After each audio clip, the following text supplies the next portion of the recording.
ಇಲ್ಲಿ ನೋಡಿ, ಇಲ್ಲಿ ಮುಟ್ಕೊಳ್ಳಿ. ಸ್ಟ್ರೆಸ್ ಲೆವೆಲ್ ಎಷ್ಟಿದೆ ಅನ್ನೋದು ಇಲ್ಲೇ ನಿಮಗೆ ಗೊತ್ತಾಗ್ಬಿಡುತ್ತೆ.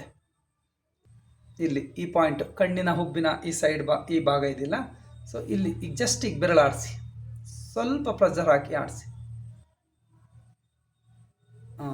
ಆಡಿಸಿದ್ರೆ ನಿಮಗೆ ಗೊತ್ತಾಗುತ್ತೆ ಏನು ಸರ್ ಇಷ್ಟು ಆರಾಮಾಗಿ ಆಡಿಸ್ತಾ ಇದ್ದೀರಿ, ನಮ್ಗೆ ತುಂಬ ನೋವಾಗ್ತಾ ಇದೆ ಅಂತ.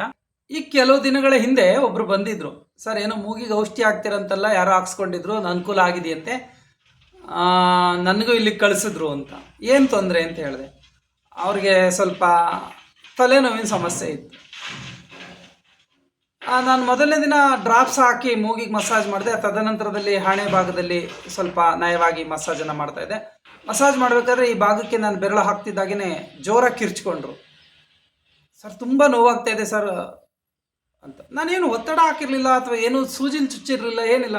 ಜಸ್ಟ್ ಬೆರಳಲ್ಲಿ ಹೀಗೆ ಮಸಾಜ್ ಮಾಡಿದ್ದಕ್ಕೆ ತುಂಬ ಕಿರ್ಚ್ಕೊಂಡ್ರು. ನಾನು ಕೇಳಿದೆ, ತುಂಬ ಸ್ವಲ್ಪ ಒತ್ತಡದಲ್ಲಿ ಇದ್ದೀರಲ್ವಾ ಅಂತ. ಹೌದು ಸರ್, ಸ್ವಲ್ಪ ಟೆನ್ಷನ್ ಜಾಸ್ತಿ, ನಿದ್ರೆ ಬರಲ್ಲ, ಕೆಲಸದ ಒತ್ತಡ ಅಂದರು. ನೀವು ಕೂಡ ಪ್ರಯೋಗ ಮಾಡಿ ನೋಡ್ಕೊಳ್ಳಿ.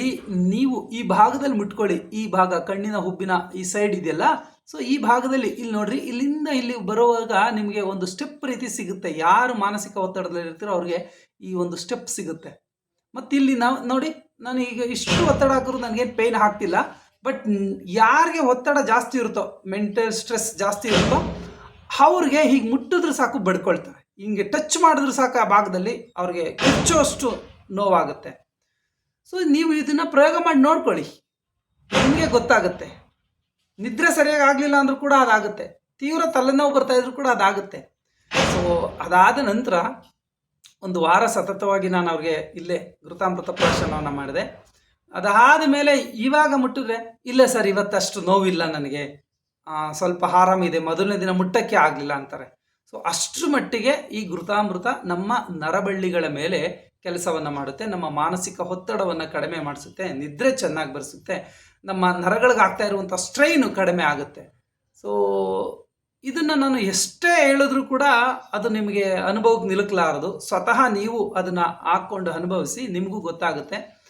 ಸೊ ಘೃತಾಮೃತಕ್ಕಾಗಿ ನೀವು ಸಂಪರ್ಕ ಮಾಡಿ ಬಂದು ಇಲ್ಲಿ ಹಾಕಿಸ್ಕೊಳ್ಳೋ ವಿಧಾನ ಇಂಪಾರ್ಟೆಂಟು.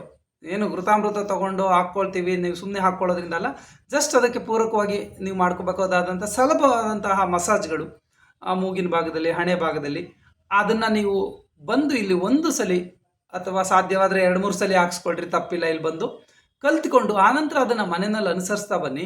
ಆರೋಗ್ಯದಲ್ಲಿ ಆಗುವಂತಹ ಸತ್ಪರಿಣಾಮಗಳನ್ನು ನೀವೇ ಸ್ವತಃ ನಿಮ್ಮ ಅನುಭವಕ್ಕೆ ತಂದುಕೊಳ್ಳಿ. ಇದ್ರ ಜೊತೆಗೆ ಯೋಗಾಸನ, ಧ್ಯಾನ, ಮುದ್ರೆಗಳು, ಪ್ರಾಣಾಯಾಮಾದಿಗಳನ್ನು ಅಭ್ಯಾಸ ಮಾಡೋದ್ರಿಂದ ನಮ್ಮ ಮನೋದೈಹಿಕ ಸಮಸ್ಯೆಗಳನ್ನು ಕೂಡ ಸರಿಪಡಿಸ್ಕೊಳ್ಳಿಕ್ಕೆ ಸಾಧ್ಯತೆ ಇದೆ. ಸೊ ಸದಾ ಸ್ವಾಸ್ಥ್ಯ ಸೇವೆಯಲ್ಲಿ ನಾನು ನಿಮ್ಮ ಲಕ್ಷ್ಮಣ್ಜಿ, ನಿಮ್ಮ ಸಲಹೆ ಮತ್ತು ಮಾರ್ಗದರ್ಶನಕ್ಕಾಗಿ ಸಿದ್ಧ ಇರ್ತೀನಿ. ಅಗತ್ಯ ಬಿದ್ದಲ್ಲಿ ನನಗೆ ಕೆಳಗಡೆ ಸ್ಕ್ರಾಲ್ ಆಗ್ತಾ ಇರುವಂಥ ನಂಬರಿಗೆ ಕರೆ ಮಾಡಿ ಸಲಹೆಯನ್ನು ಪಡೆದು ನಿಮ್ಮ ಆರೋಗ್ಯವನ್ನು ನೀವು ಕಾಪಾಡಿಕೊಳ್ಳಿ. ಘೃತಾಮೃತವನ್ನು ಕೂಡ ತರಿಸ್ಕೊಂಡು ಹಾಕ್ಕೊಳ್ಳಿ. ಎಲ್ರಿಗೂ ಕೂಡ ಶುಭವಾಗಲಿ. ಧನ್ಯವಾದಗಳು. ಸರ್ವೇ ಜನ ಸುಖಿನೋ ಭವಂತು.